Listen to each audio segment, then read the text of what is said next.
गृह मंत्री का 90 मिनट का प्रवचन था और 2 दिन बहस चली राज्यसभा में। और मैं बीजेपी के ओर से जो लोग बोले हैं, कई वक्ता, 5 मंत्री थे और भी कई सांसद थे, एक भाषण कई वक्ता। यहाँ वन नेशन वन इलेक्शन की बात हो रही है, लोकसभा में बिल पेश किया गया है, पर राज्यसभा में वन स्पीच मेनी स्पीकर्स, एक भाषण कई वक्ता। और आज गृह मंत्री ने बिना का गीत माला का जिक्र किया है। मुझे भी एक पुराना हिट गाना याद आता है, प्रेम की गंगा बहाते चलो। पर आज तो देखने को मिला 90 मिनट के लिए गृह मंत्री झूठ की गंगा बहाते चले, झूठ की गंगा। और सबसे बड़ा झूठ यह है कि पहले संविधान संशोधन किया गया, जो किया गया था 1951 में, उन्होंने जिक्र ही नहीं किया क्यों ये संशोधन लाया गया। संशोधन लाया गया ताकि जो जमींदारी को हटाए गए थे, कानून बनाए गए थे, अधिनियम बनाए गए थे, उसको खारिज किया गया था, उसको रद्द किया गया था। उसका सामना करने, उससे निपटने के लिए ये संशोधन बिल लाया गया। 9th शेड्यूल शामिल किया गया संविधान में। बड़ा ऐतिहासिक काम था।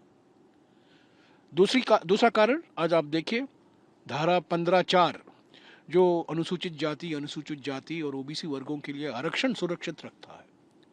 1951 में Champakam Dorairajan versus the state of Madras एक निर्णय था जो सुप्रीम कोर्ट तक आया था और सुप्रीम कोर्ट ने भी रद्द कर दिया ये आरक्षण। तो ये आरक्षण को सुरक्षित रखने के लिए, जमींदारी हटाने के जो कानून है, अधिनियम बनाए गए थे, उसको बचाने के लिए ये पहला संशोधन लाया गया। पर गृहमंत्री ने इसका कोई जिक्र नहीं किया। और ऐसे कई उदाहरण हैं, कई मिसाल हैं। ये तो सिर्फ कांग्रेस पर एक चुनावी हमला था, ये कोई भाषण नहीं था, ये कांग्रेस पर एक चुनावी हमला था।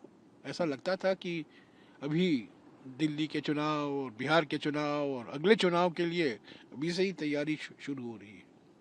सर, ये भी कहा कि सावरकर की बात करते हैं, वीर सावरकर के बारे में। आज जो है जो नाम नहीं लिया राहुल गांधी का, लेकिन ये कहा कि दूसरे सदन में एक नेता बोले मोहब्बत की दुकान, और इन सब बातों को की बात का जिक्र किया गया, इमरजेंसी का जिक्र किया गया। नहीं, ठीक है, इमरजेंसी का जिक्र किया, 42वां संशोधन का जिक्र किया, पर मैंने इसका स्पष्टीकरण भी दिया है कि 44th अमेंडमेंट भी आया और जो 42वां संशोधन है उसके कई प्रावधान आज भी हैं।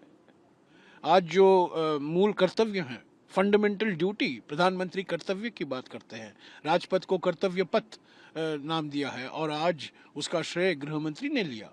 पर वो भूल गए हैं कि 1976 में जो 42वां संशोधन लाया गया था उसमें फंडामेंटल ड्यूटीज भी शामिल थे और वो आज संविधान का एक महत्वपूर्ण हिस्सा है। और कई ऐसे प्रावधान हैं। पर मेरी आपत्ति इस भाषण से ये है कि गृह मंत्री जिस तरीके से उन्होंने जवाब दिया, जिस तरीके से उन्होंने एलओपी का अपमान किया, बैठ जाओ, आपको सुनना पड़ेगा, किया है तो सुनना पड़ेगा, ये क्या सड़क की भाषा है?